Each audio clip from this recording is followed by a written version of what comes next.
بسم اللہ الرحمن الرحیم الحمد للہ رب العالمین والعاقبۃ للمتقین والصلاة والسلام علی خیر خلقہ محمد وآلہ واصحابہ اجمعین۔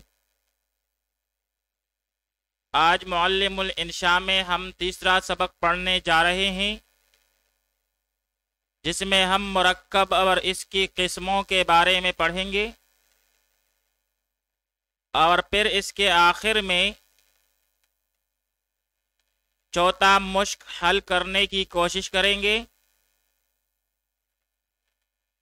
سب سے پہلے مرکب کی تعریف۔ دو یا دو سے زیادہ الفاظ کے مجموعے کو مرکب کہتے ہیں۔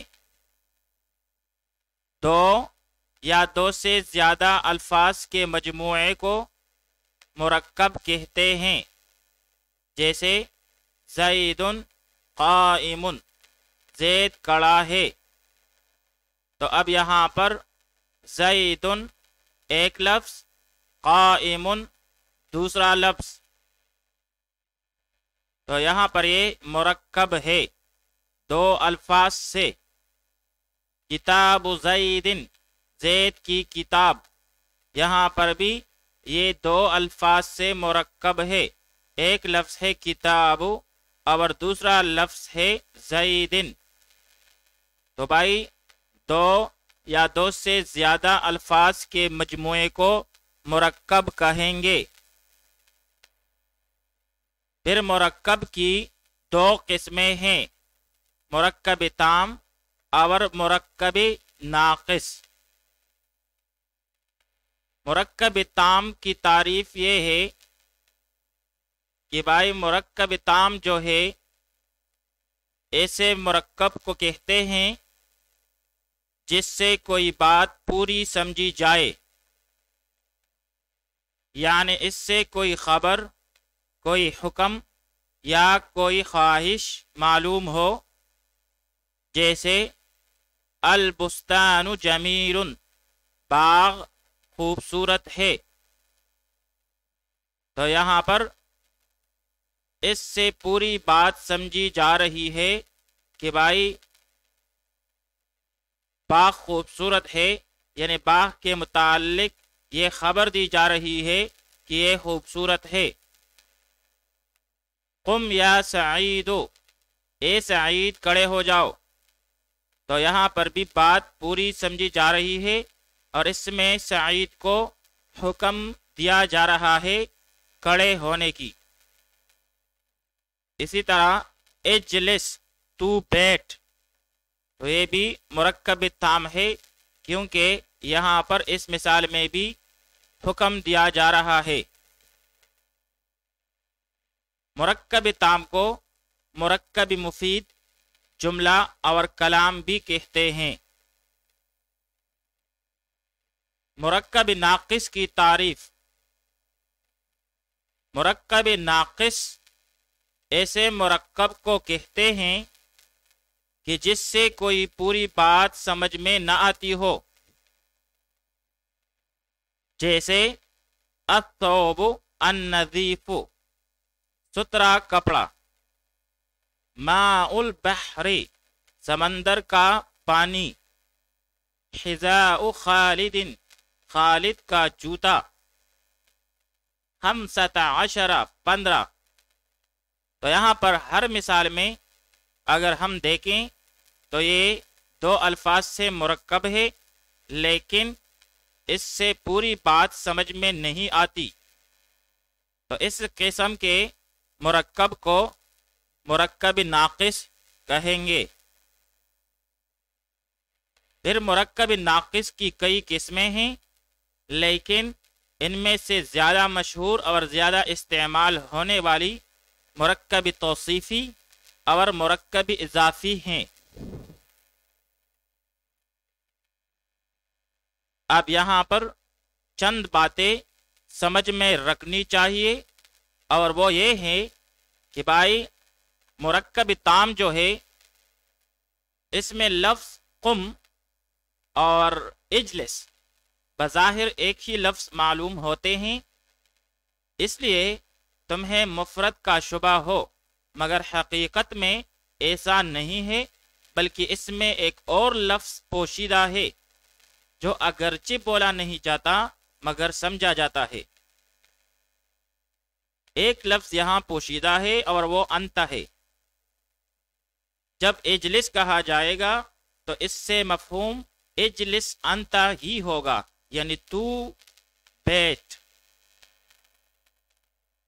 اور بات پوری سمجھی جائے گی، اس لیے یہ مرکب تام ہے، بخلاف مرکب ناقص کے کہ اس میں ماء البحر، الصوب، النظیف، 15 وغیرہ اگرچہ دو لفظوں سے مرکب ہیں مگر ان سے کوئی پوری بات سمجھ میں نہیں آتی، اس لیے یہ مرکب ناقص کہلائیں گے۔ آئیے اب مشق حل کرنے کی کوشش کرتے ہیں۔ التمرین الرابع، چوتھا مشق۔ سوال یہ ہے کہ بھائی مرکب تام اور مرکب ناقص میں تمیز کریں۔ الماء بارد، پانی ٹھنڈا ہے۔ الماء بارد، پانی ٹھنڈا ہے، تو یہاں پر پوری بات سمجھ میں آ رہی ہے، لہذا یہ مرکب تام ہے۔ الثوب نظیف، کپڑا صاف ہے، یہاں پر بھی پوری بات سمجھ میں آ جاتی ہے، لہذا یہ بھی مرکب تام ہے۔ اکل فرید الفاکہۃ، فرید نے میوہ کھایا، یہ بھی مرکب تام ہے کیونکہ یہاں پر بھی پوری بات سمجھ میں آ جاتی ہے۔ البیت النظیف، صاف گھر، تو یہاں پر پوری بات سمجھ میں نہیں آ رہی کہ بھائی صاف گھر کے بارے میں کیا بتایا جا رہا ہے، تو یہ ٹھہرا مرکب ناقص۔ لیس الولد، نہیں لڑکا، تو اس کے آگے بھی پورا جملہ نہیں ہے، پوری بات سمجھ میں نہیں آ رہی، لہذا یہ بھی مرکب ناقص ہوا۔ لیت الفاکہۃ، کاش کے میوہ، تو بھائی بتاؤ نا آگے کاش کے میوہ کیا، تو چونکہ جملہ پورا نہیں ہے اور پوری بات سمجھ میں نہیں آ رہی ہے، لہذا یہ بھی مرکب ناقص ہوا۔ القلم الذی، وہ قلم جو کہ، تو چونکہ بات پوری سمجھی نہیں جا رہی لہذا یہ بھی مرکب ناقص ہوا۔ لعل الخادم، شاید کے خادم، یہ بھی مرکب ناقص ہے کیونکہ یہاں پر بھی بات پوری نہیں ہے۔ لعل التلمیذ ینجح، شاید کہ طالب علم کامیاب ہو جائے، اب یہاں پر پوری بات سمجھی جا رہی ہے لہذا یہ مرکب تام ہوا۔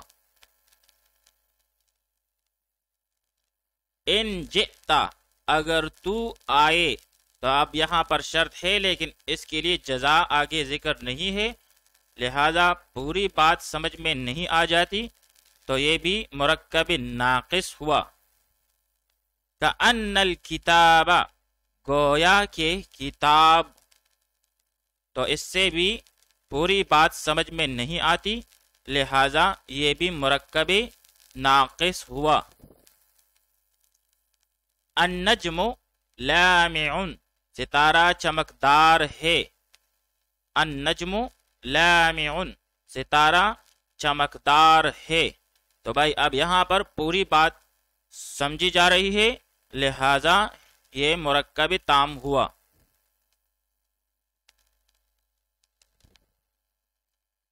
الفاکہۃ ناضجۃ، میوہ پکا ہوا ہے، تو یہاں پر پوری بات سمجھی جا رہی ہے تو یہ مرکب تام ہوا۔